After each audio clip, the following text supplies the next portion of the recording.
Bismillahirrahmanirrahim. Assalamualaikum warahmatullahi wabarakatuh. Assalamualaikum warahmatullahi wabarakatuh. Ya, welcome back sahabat Binom. Kita akan ketemu lagi. Pak Azam, sehat selalu nggih? Alhamdulillah sehat, Mas. Alhamdulillah. Oke, kita tos dulu Pak Azam. Siap. Oke. Sahabat Binom, hari ini kita menyikapi satu fenomena seru Pak Azam, karena kejadiannya baru kemarin. Oke. Jadi ada demo tanggal 10 kemarin Ya. soal tuntutan buruh untuk minta perubahan kenaikan upah karena menurut mereka kondisinya udah nggak acceptable lagi sekarang. Ditambah ya ada 6 poin sih sebenarnya, tapi salah satunya yang krusial adalah soal pengupahan, kemudian juga soal undang-undang cipta kerja yang kemarin jadi isu besar gitu ya. Sisanya macam-macam lah gitu. Nah, ini dengan kondisi seperti ini apa Pak sebenarnya sampai buruh hanya turun lagi ya gitu. Oke, gini Mas ya. Kita mengenai demonya dulu ya. Ya. Nah, demonya dulu dan tadi ngomong mengenai kenaikan upah berapa 15% ya. Nah, ini, yang isu lain nanti kita bahas di podcast berikutnya, itu aja dulu. Ada ini kan gini Mas. Secara umum kenapa buruh minta upahnya naik itu berarti kan tingkat kesejahteraannya turun ya. Gitu. Simpelnya begitu. Orang kalau tingkat kesejahteraan naik ya nggak akan protes lah.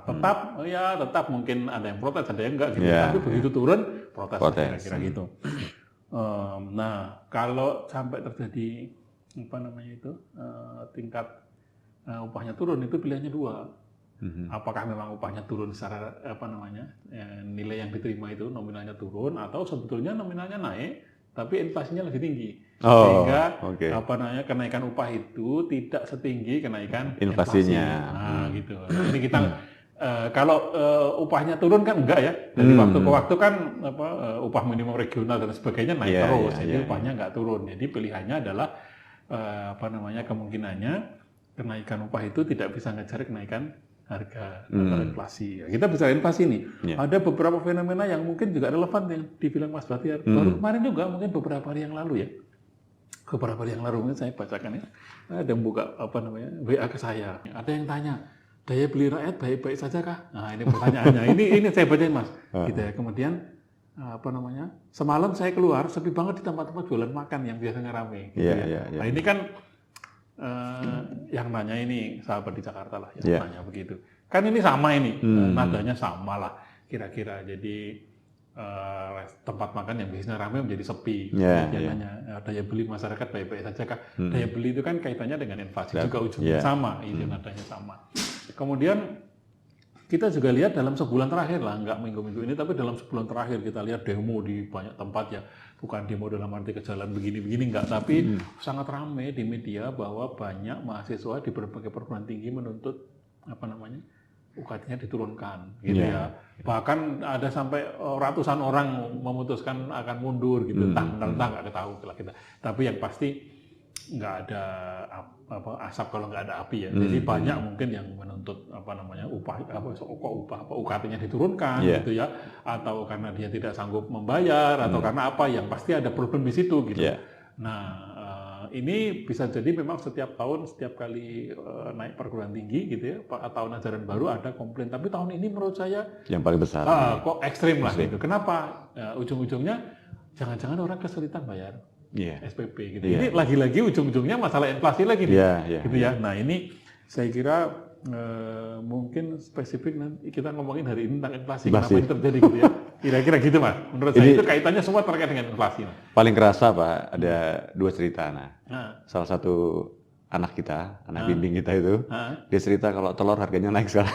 Oh iya bener ya. Siapa kemarin? Tania. Telur harganya naik karena saya end user di restoran Padang. Waktu saya makan nasi Padang yang telur kayaknya belum naik. Oh berarti marginnya diturunin. Tapi naik itu bener Mas. Saya kan Mas Batiar tahu lah, saya makanya kan sayur sama buah ya. Jadi kadang-kadang beli saya ke warung gitu ya. Sekarang itu harganya mungkin 34.000 per kilo gitu ya. Sementara sebelumnya beberapa waktu yang lalu itu 29.000 gitu, mungkin setengah 2 minggu yang lalu sekitar segitu. Memang telur bisa naik turun dari waktu ke waktu dan itu ada siklusnya ya selalu. Tapi memang momentumnya pas, waktunya pas sehingga terasa juga ada kenaikan. Gitu. Ditambah lagi pas anak saya juga kuliah, jadi bayar SPP, UKT-nya itu dibandingkan sama UKT zaman Berapa tahun yang lalu? Berarti ya 20 tahun yang lalu. Lebih ya? 97 sekarang 25 tahun yang lalu. 25 tahun. Dulu bayar berapa? 450.000 per Oh, semester. 450.000. Saya itu tahun 87, Mas. Tahun 87 SCP-nya per semester 75.000. Itu pun karena saya dapat beasiswa, jadi tiap kali bayar SPP, saya terima uang, bukan bayar SPP. Betul. Sama juga saya. Surplus gitu. Surplus. Semesteran itu saya surplus malah bukan. Jadi, cuman sekarang, wah kerasa banget gitu. Nah ini, Pak Azam, sahabat Binom juga harus dapat info. Sebenarnya penyebab inflasi itu apa aja? Karena mungkin dari situ kita bisa kasih solusi ya. Kalau tahu penyebabnya ini, mestinya ini yang harusnya dilakukan gitu. Nah, tapi buat gambaran awal, sahabat Binom, tolong diinfo nih Pak, penyebab inflasi itu apa aja sebenarnya? Ya, ini agak ke teori makro ya. Teori makro. Jadi gini, inflasi itu penting sekali di dalam makro. Kenapa inflasi itu penting? Saya selalu mengajarkan kepada adik-adik mahasiswa, teman-teman mahasiswa bahwa di dalam makro itu 3 indikator yang paling penting diukur. Yang pertama produksi tentu ya, GDP lah gitu ya. Nomor 2 terkait dengan inflasi, perubahan harga. Yang ketiga terkait dengan pengangguran atau unemployment. Kenapa 3 ini penting? Karena secara politik berlanjut atau tidak berlanjutnya pemerintahan presiden misalkan itu bisa, more or less dipengaruhi 3 faktor ini kira-kira gitulah. Nah sekarang salah satunya kan inflasi ya tadi. Inflasi itu penyebabnya apa? Inflasi itu per definisi inflasi adalah perubahan harga-harga secara umum ya gitu. Cara ngitungnya diambillah survei di pasar-pasar seluruh Indonesia gitu ya. Nah, ada contoh-contoh pasarnya, terus barang-barang tertentu yang diukur di situ. Nah, itu diukur dari waktu ke waktu, kemudian dibandingkan antara data terbaru dengan data sebelumnya. Nanti ada perubahan lah, nanti ketemu namanya indeks harga konsumen atau IHK. Nah, perubahan IHK itulah yang dibilang sebagai inflasi. Nah, penyebab inflasi itu apa? Ada banyak macam-macam, Mas. Yang pertama, ada yang dibilang sebagai cost plus inflation. Cost plus inflation. Cost plus inflation itu inflasi yang didorong karena perubahan harga. Jadi perubahan harga. Jadi kalau misalkan kita bicara katakanlah misalkan tadi nasi padang gitu ya. Mas Batiar ngomong nasi padang. Untuk membuat nasi padang itu kan ada tenaga kerjanya, ada inputnya, nasinya lah itu, sayurnya lah itu, telurnya lah itu segala macam. Nah, kalau semua komponen tadi itu upah buruhnya atau kos sewa sewa tempatnya, harga telur, harga ayam segala macam mengalami kenaikan, maka otomatis harga jualnya naik. Nah, kenaikan harga jual itu dibilang sebagai cost plus inflation gitu ya. Inflasi yang didorong karena perubahan cost. Yang kedua demand pull inflation.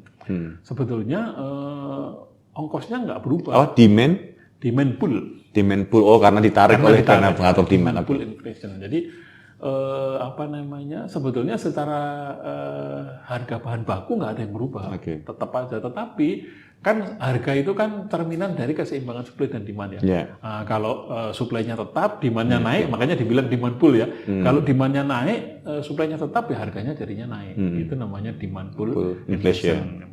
Kemudian yang ketiga juga ada, kan kita menyebutnya sebagai imported inflation. Imported inflation itu inflasi yang dipicu karena peningkatan harga-harga barang impor, gitu ya. Nah, kalau bagaimanapun kan komponen yang kita konsumsi dari hari-hari itu kan ada komponen impornya ya. Ini saya pernah buat penelitian komponen impor dari setiap sektor berapa suatu saat kita bisa bicarakan detail, kita punya penelitiannya. Ketergantungan kita pada impor berapa masing-masing itu kita bisa bicarakan. Tapi intinya adalah kalau harga barang impor itu naik, maka akan menyebabkan inflasi, gitu ya. Nah, kenaikan harga barang impor itu ada beberapa kemungkinan. Yang pertama kemungkinan karena memang aslinya di sono harga barangnya naik, sehingga di bawah kita naik. Yang kedua, sebetulnya di sononya nggak naik, tetapi kurs kita melemah. Begitu kurs kita melemah, maka di bawah masuk ke sini mahal. Makanya di dalam riset-riset moneter itu ada kajian namanya exchange rate pass-through. Nah, apa itu exchange rate pass-through? Exchange rate pass-through itu dampak perubahan kurs terhadap harga-harga dalam negeri. Kira-kira gitu, Mas. Gitu. Padahal bisa dibikin karena kita menganut floating rate sih ya. Jadi kalau kita floating, jadi setiap perubahan kurs ya pasti punya impact betul, ya. Iya, betul. Itu masalah pilihan lah, floating atau fixed exchange rate itu tanya panjang lagi. Topik berbeda lagi. Itu topik berbeda lagi, itu moneter itu. Iya. Karena keren tuh, saya pertama kali ngambil ilmu ekonomi, istilah yang saya tuh suka namanya The Impossible Trinity. Itu satu podcast tersendiri tuh, Mas. dalam segala hal, bahkan dalam memilih pekerjaan pun saya selalu mengatakan ke teman-teman kita para mahasiswa, kalau milih pekerjaan itu ada the impossible three. Iya. Gitu. Antara atmosfer yang menyenangkan, kemudian benefit yang didapat, bagus, keluasan waktu. Nggak bisa. Berarti ini impossible three lah itu. Kalau jadi dosen, jangan nyari benefit ya Pak? Oh enggak. Jadi dosen ya bebas ngomong, oke. Waktu segala oke. Ya kalau ini gampang ngarep-ngarep ribet ya enggak lah. Ya, ini sadar diri aja gitu. Tapi itu kan gaji Mas. Bukan pendapatan ya. Di podcast yang lama kita udah bilang gaji kopral, gaji boleh pendapatan jenderal. Gaji boleh tapi penghasilan kakap. Ya, Pak Jam, saya pikir kalau yang imported inflation tadi, kalaupun kita kursnya ngambang gitu ya, kemudian ketika barang masuk, berarti kan supply meningkat. Saya pikir dengan supply meningkat tuh sebenarnya harusnya harganya akan turun, inflasinya akan lebih terkendali gitu harusnya. Tapi itu tetap kalah sama pelemahan itu ya, pelemahan kurs ya. Faktanya, in reality, studi menunjukkan begitu Mas. Jadi ada beberapa studi bimbingan saya, dampak perubahan kurs ya, yang tadi saya bilang exchange rate pass-through gitu ya. Exchange rate pass-through. Jadi setiap kali terjadi perubahan kurs itu akan membuat harga-harga dalam negeri naik. Itu secara umum. Bahkan ini yang saya paling ingat yang menurut saya monumental ya, itu riset yang tahun 2005 atau 2006 itu tulisan salah satu bimbingan saya namanya Fikri itu dari skripsi S1 dia menang lomba di Bank Indonesia. Gitu. Waktu itu bagus banget ya. Si Fikrinya sendiri sekarang kerjanya di Bank Indonesia. Gitu ya. Apa di situ story-nya? Jadi story-nya itu bahwa ternyata perubahan kurs itu akhirnya kita bisa menghitung berapa ketergantungan kita terhadap impor. Secara keseluruhan dengan data sampai tahun 2005, ketergantungan kita terhadap impor itu sekitar 15%. Secara keseluruhan. Tapi kalau di breakdown per komponen per sektor, itu menarik itu. Yang saya sungguh sangat terkejut itu ternyata untuk makanan pokok, staple food ya, makanan pokok, bahan makanan pokok, ketergantungan kita itu 14%. Waktu itu saya bingung, apa iya kita makan pokok tergantung 14% gitu. Tapi ternyata data menunjukkan kemudian impor gandum itu segitu. Total gandum terhadap national staple food itu tahun itu, tahun 2005 itu sekitar 15%. Jadi kan terkonfirmasi ya. Nah yang lebih menarik lagi adalah ketergantungan makanan, minuman, rokok, tembakau. Itu yang bahan makanan kan? Makanan, minuman, rokok, makanan jadi, minuman, rokok, tembakau. Ketergantungannya 32% Mas. Jadi even untuk makan aja kita tergantung 32%. Gitu. Kalau transportasi dan telekomunikasi 35% waktu itu. Nah, kalau mau kita cek lagi ya dihitung lagi gitu ya, diproses lagi itu. Hasil waktu itu jadi menurut saya agak mencengangkan, membuat saya paling itu kaget ya. Make sense sih, kayak produk ya tempe aja kan kedelai kan kita impor kan Pak. Impor. Udah hampir Makanya pasti. setiap kali ada perubahan kurs ribut lah. Berkali-kali demo para pengusaha tahu tempe mogok karena begitu harganya naik karena harga impornya naik, demo mereka mogok. Kenapa ya? Memang ketergantungan pada itu perubahan kurs itu menjadi sangat mempengaruhi ketergantungan impor. Itu Mas. Nah, kalau sebagai pemegang kebijakan melihat melihat fenomena inflasi seperti ini kan rumusnya juga mestinya sudah bisa karena berulang kan kejadiannya Pak sebenarnya gitu. Nah, langkahnya harusnya bagaimana sebagai pemegang kebijakan? Itu kan ini Mas, kendalinya fungsi kendali inflasi itu, ini kan masalah harga ya. Ya kalau kita kembali ke makro kan fiskal dengan moneter ya. Dari moneter Bank Indonesia memang tugasnya itu mengendalikan inflasi salah satunya. Kenapa? Kita menganut sistem inflation targeting framework. Jadi berapa inflasinya itu ditarget oleh pemerintah. So far dalam beberapa hal nggak jauh-jauh lah ya, tercapai atau naik dikit turun dikit gitu ya. Oke. Tapi itu kan secara global ya. Nah kemudian secara regional, kan kita punya inflasi total, kita juga punya inflasi sektoral. Tadi kita bilang per sektor, ada juga inflasi regional kan. Untuk mengendalikan inflasi regional itu antara BI dengan pemerintah itu bekerja sama. Ada tim namanya TPID, tim pengendalian inflasi daerah. Mereka udah bekerja dengan sangat sangat teliti menurut saya, dan terbukti dalam beberapa tahun terakhir kan inflasi kita cukup terkendali ya. Bahkan yang menarik kemarin waktu terjadi krisis perang Ukraina dengan Rusia mulai tahun 2022 itu inflasi kita rendah sekali. Udah puluhan tahun itu inflasi Eropa dan Amerika di atas Indonesia baru kemarin. Sebelumnya kan kita selalu lebih tinggi ya. Itu prestasi yang menurut saya ya harus kita apresiasi. Benar-benar bekerja cukup keras ya. Tapi begitu ngomong yang kita bicara inflasi di awal tadi itu tidak semata-mata terkait dengan bagaimana pemerintah mengendalikan, tapi terkait juga bagaimana dengan masalah pengupahan kan konteksnya. Itu harganya terkendali, tapi Kalau upahnya nggak ngejar kenaikan inflasi kan, Iya. gitu. Ini kan di beberapa kesempatan Pak Azam pernah cerita bahwa ada istilahnya pendapatan nominal, ada istilahnya pendapatan real sebenarnya. Ya, Mungkin yang jadi isu adalah karena pendapatan real ya sebenarnya. Ya, jadi gini Mas itu. Jadi kan upah ya biasanya kita nyebutnya upah lah kalau di ini ya. Ternyata kita bisa lihat nanti bahwa upah nominal itu dari waktu ke waktu naik. Gitu ya. Tapi kenaikan upah nominal itu ternyata tidak bisa ngejar kenaikan inflasi. Sehingga upah realnya turun. Upah realnya turun. Ada datanya itu, nanti kita bisa tunjukin. Ada datanya, upah realnya turun. Nah, dengan upah real yang turun tadi, sementara upah nominalnya tinggi, ya wajar kalau kemudian kembali ke pertanyaan Mas Daya pertama tadi, nuntut kenaikan upah 15% gitu ya. Kenapa? Karena memang upah realnya turun. Kalau upah realnya turun, nggak bisa ngejar inflasi, ya kan kesejahteraannya turun. Dalam teori makro, kesejahteraan itu nggak boleh turun.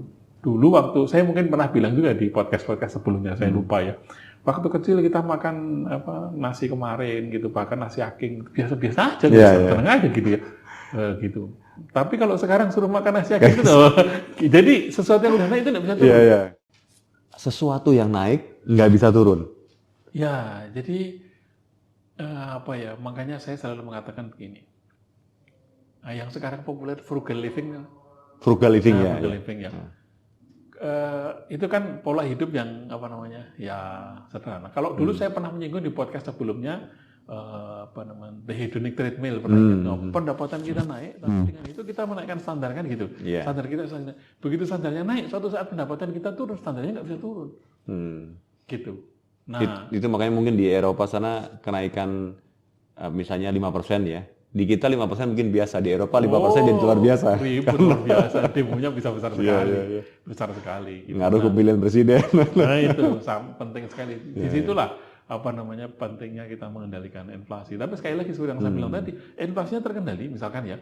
Tapi kalau kenaikan upahnya tidak catch up dengan peningkatan harga, kan realnya turun pendapatan. Kalau pendapatannya turun ya suka atau tidak suka, mau tidak mau, kemakmurannya turun kan? Kalau kemakmurannya turun ya itu tadi udah naik nggak bisa turun, komplain dia, protes gitu.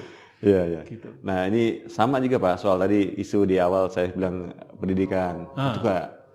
Akhirnya saya kepikir ini jangan-jangan inflasi pendidikan setinggi ini gitu. Ini kan impact jangka panjang sebenarnya.